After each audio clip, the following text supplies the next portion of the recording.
कोल्हापूर महानगरपालिकेच्या व्यापारी संकुलातील विविध मार्केटमधील दुकानगाळे आणि खुल्या जागेचं भाडेदर मोठ्या प्रमाणात वाढ करण्यात आली आहे असा आरोप राजर्षी शाहू लघु उद्योजक असोसिएशनच्या वतीनं करण्यात आलाय।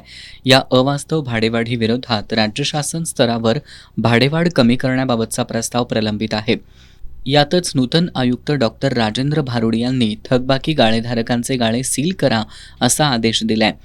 त्यामुळे संघटनेनं महापालिका प्रशासनासोबत बैठक घेतली।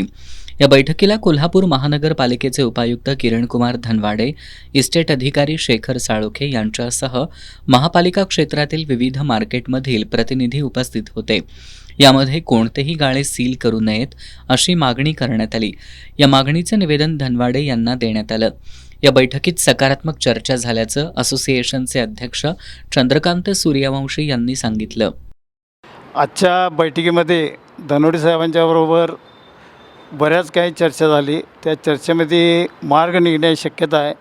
आज आमच्यावरचे 1 तारखेला जे काय बंद करणार होती त्याला थोडा लगाम बसलेला आहे।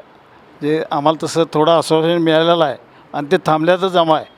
आम्हाला त्याने आता 15 ते 19चं एक सेपरेट भाडं काढून देतो म्हणून सांगितलं आहे।